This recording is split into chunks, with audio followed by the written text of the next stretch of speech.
Oi meninas, boa noite, tudo bem com vocês? Quero compartilhar através desse vídeo uma mensagem que Jesus tocou no meu coração, que se encontra lá em Atos capítulo 14. A partir do versículo 14 eu vou ler para vocês, tá? O contexto dessa passagem é Paulo e Barnabé, eles tinham ido para Listra e Derbe para pregar o evangelho, né? Assim como eles faziam onde quer que eles fossem. Então eles estavam lá para anunciar as boas novas do Senhor. Só que chegando lá, eles encontraram um cara com os pés aleijados e Paulo falou para ele que através do nome de Jesus, né, mediante a fé que ele tinha para ser curado, através do nome de Jesus ele seria curado, ele voltaria a andar. Isso aconteceu e aí a multidão que havia lá no local, as pessoas que estavam lá, elas começaram a achar que Paulo e Barnabé eles eram deuses, né? E até fala aqui que eles concluíram que Barnabé era o deus grego Zeus e Paulo o deus Hermes, pois era ele quem proclamava a mensagem. Então eles começaram a trazer sacrifícios, trazer assim ofertas para Paulo e Barnabé, para honrá-los. Então foi nesse contexto que Paulo e Barnabé fizeram isso que eu vou ler para vocês. Quando Barnabé e Paulo ouviram o que estava acontecendo, rasgaram as roupas e correram para o meio do povo, gritando: Amigos, por que vocês estão fazendo isso? Somos homens como vocês. Viemos lhes anunciar as boas novas, para que abandonem essas coisas sem valor e se voltem para o Deus vivo que fez os céus, a terra, o mar e tudo o que neles há. No passado ele permitiu que as nações seguissem seus próprios caminhos, mas nunca as deixou sem evidências de sua existência e de sua bondade.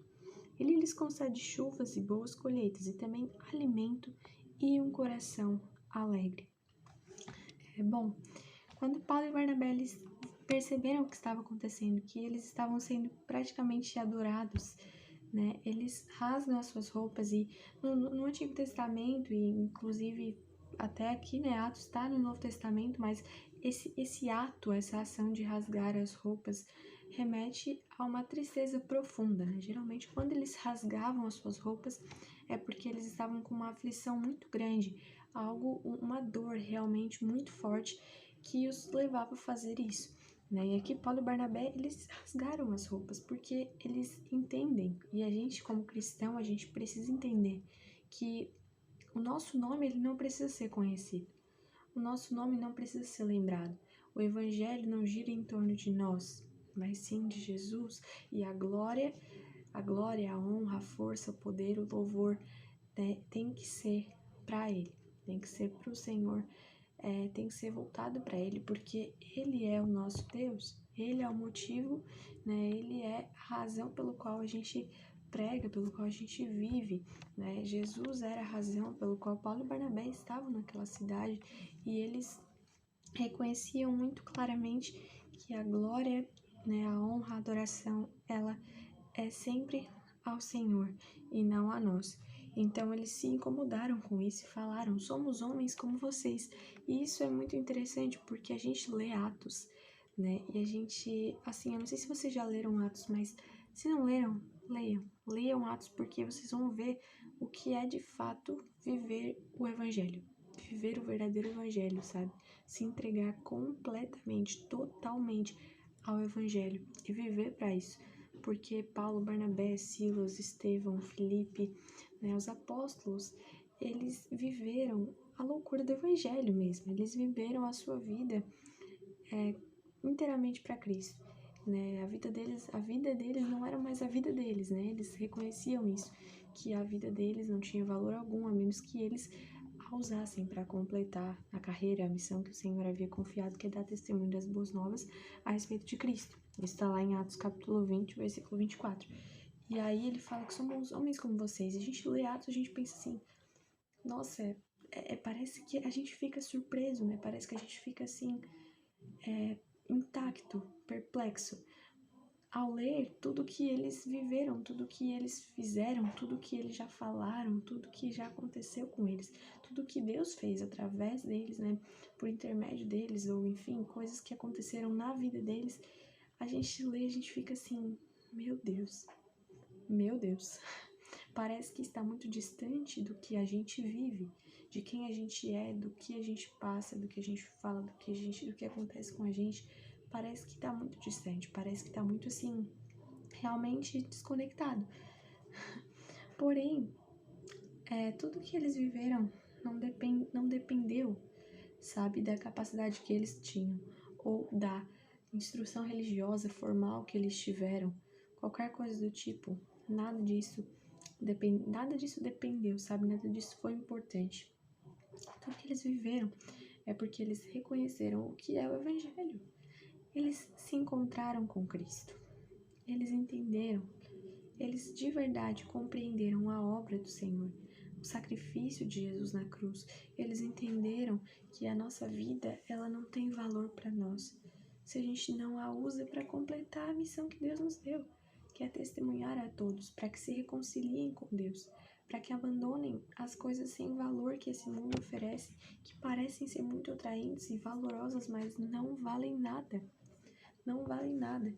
Abandonar tudo isso e realmente enxergar, né, abrir os olhos, cair da escama os olhos, cair, não sei se eu falei certo ou não, mas cair a escama dos olhos e realmente perceber as evidências da bondade de Deus sobre a nossa vida todos os dias, que se renovam a cada manhã. Então, aqui eles falam, somos homens como vocês, e a gente às vezes parece estar muito distante, só que a gente precisa crer. É mediante a nossa fé que nós vamos viver tudo o que eles viveram. E coisas ainda muito maiores, porque o próprio Jesus diz isso. Se vocês creem em mim, vocês não farão apenas o que eu já fiz, mas farão ainda obras muito maiores para glorificar o nome do meu Pai. Então, assim, vamos crer. Jesus Cristo, ele entregou a sua própria vida em resgate por nós. Então, assim, vamos viver o Evangelho verdadeiramente. Vamos viver.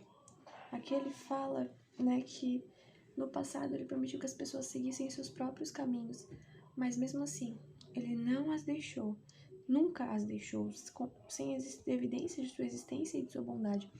Então, realmente, a gente muitas vezes escolhe seguir pelos nossos próprios maus caminhos, a gente acha que está andando pelo caminho certo, mas de qualquer forma, ele não nos deixa sem evidências, sem a amostra, sem a prova de que ele está conosco, da sua bondade, da sua existência.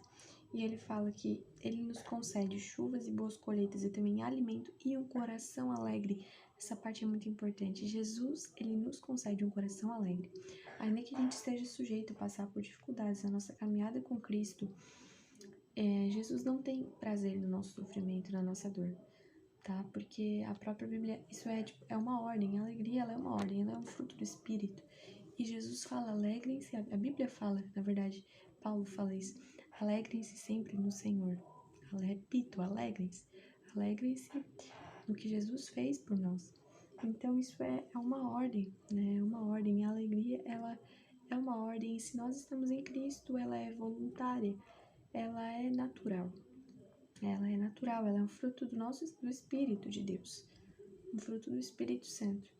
Então, é isso que eu quero deixar para vocês. Talvez a gente esteja passando por momentos de tristeza, de desânimo, de aflição, mas Jesus nos concede um coração alegre. A gente não pode se esquecer disso, porque é muito comum que passemos por tudo isso, por muitas aflições, que é só o começo, mas se estamos em Cristo, nós experimentamos da paz que excede todo o entendimento humano.